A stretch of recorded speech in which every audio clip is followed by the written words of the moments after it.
Если тормозит YouTube, в описании ссылка. Мы собрали много способов, как ускорить, в том числе бесплатный на 30 дней VPN Liberty.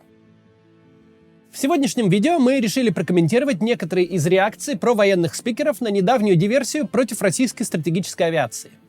Ведь реакция, понятное дело, очень бурная. Телеведущий Владимир Соловьев отреагировал на 5-секундный ролик срочника, охранявшего один из аэродромов. Тут пизда, тут пизда. В эфире федерального госканала «Россия-1» Соловьев призвал этого срочника убить. О том, что произошло. Вот Шари пишет, что видео, которое появляется оттуда, снимают срочники. А можно его расстрелять, этого срочника? Вот вывести эту сволочь и перед строем просто расстрелять, как предателя Родины. Заодно Соловьев как бы намекает на смертную казнь для дальнобойщиков, которым достались контейнеры с украинскими дронами. А как ты прошел посты ГАИ, взвешивание? Вот все как? Ну зачем такие неудобные вопросы, правда? Ну зачем? Мы же все милые, интеллигентные люди. СМЕРШ нам не нужен, смертная казнь нам не нужна.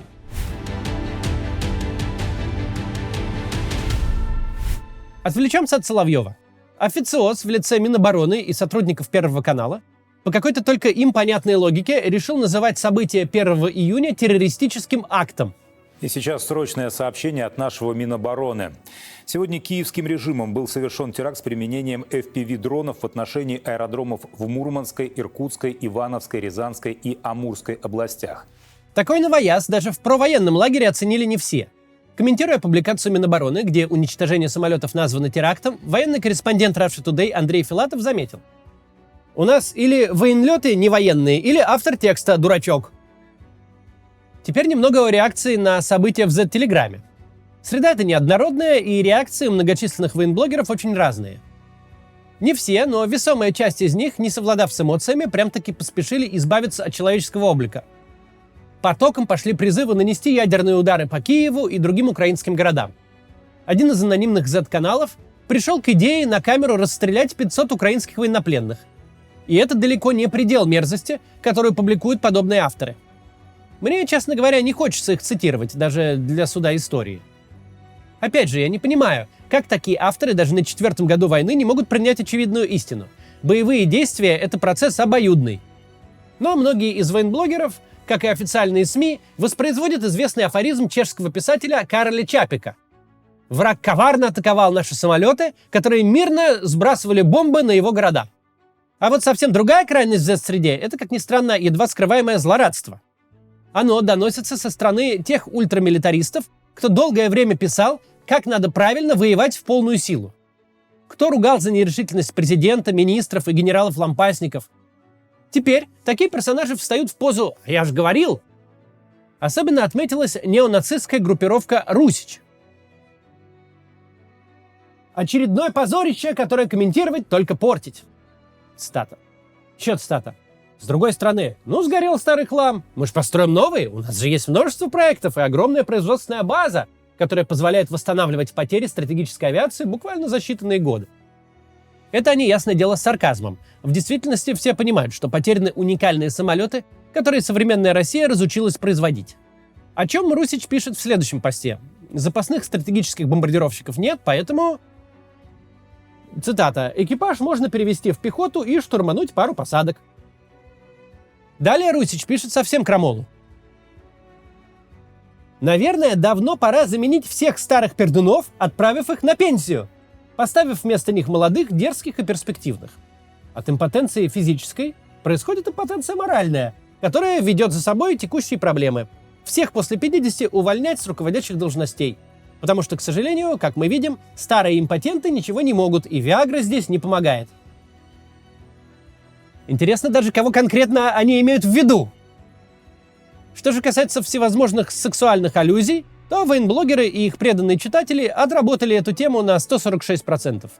Особенно разошелся по всем соцсетям вот этот вот видеоролик. Только смотрите осторожно, там цензурных слов меньше, чем матерных. Владимир Владимирович, докладываю установку голосом. Ёбнут расшарены наши стратегии. 95-е, 22-е. Это, сука, к тому, что завтра будут, блядь, ебуть террористические переговоры. Я так чувствую, что они вам вкручивают хуй в ухо. Нам не нужны никакие переговоры. Нам дали сегодня в рот, блядь. Нам дали сегодня за щеку, сука, в Иркутске, блядь. Они показали свою силу, они показали свою стратегию, что они работают. Они плюнули, сука, нам очередной раз в лицо. Плюнули наши разведки, блядь, в рот им дали, нахуй, сука, потому что мы не работаем. Отец-основатель самопровозглашенной ДНР Павел Губарев опубликовал у себя на канале упомянутый в начале короткий ролик, записанный солдатом-срочником, охранявшим один из аэродромов. Патриарх русской весны прокомментировал видео с тоской, которая характерна и для других разочаровавшихся. Реакция этого улыбающегося срочника говорит ровно об этом. У него нет и мысли о том, что на его глазах догорают остатки нашей былой мощи, унаследованной от предков, и что завтра его отправят в окоп, а потом в мясной штурм. Пропаганда при этом продолжает лить в уши, что мы гоним врага, завтра пойдем на Одессу, тогда как на самом деле путиноиды еще на один шаг приблизились к капитуляции. Насчет капитуляции Губарев, конечно, загнул, но насчет дорогостоящих остатков былой мощи его тоска вполне оправдана.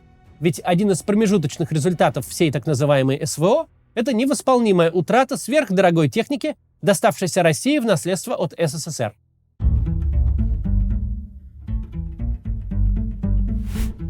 Z-Telegram любопытен тем, что, во-первых, обитающие там люди будто приехали в Россию прямо 24 февраля 2022 года. Коррупция, очковтирательство, некомпетентность – все базовые свойства путинской системы для большинства из авторов становятся полным откровением. Они с такой искренней фрустрацией пишут об этих генералах, которые вешают лапшу на уши командованию, о том, как в армии растаскивают все, что не приколочено, как правая рука не знает, что делает левая, как спецслужбы путаются в собственных ногах и гораздо активнее сажают персонажей типа Стрелкова, чем охотятся за настоящими диверсантами. А пока жареный петух не клюнет, никто не перекрестится. Обитатели Z-Телеграма настолько искренне всему удивляются, что непонятно, в какой стране они вообще жили. Где та Россия, в которой плитку кладут не на один сезон, и где асфальт не сходит каждый год со снегом, где не было Олимпиады с затратами, равными 2 ВВП Кипра, где та Россия, в которой у каждого поселкового прокурора, у каждого пасынка любовницы замминистра нет усадьбы в квадратный километр. Как можно вырасти в России и пройти мимо фольклора о тотальном армейском воровстве? Весь образ главного положительного героя главного сериала про армию, прапорщика Шматко, построен на том, что он свою воинскую часть по кусочкам уносит домой. Кажется, что в путинской России народ с младшего подросткового возраста прекрасно понимает, как дела делаются и чего это государство стоит.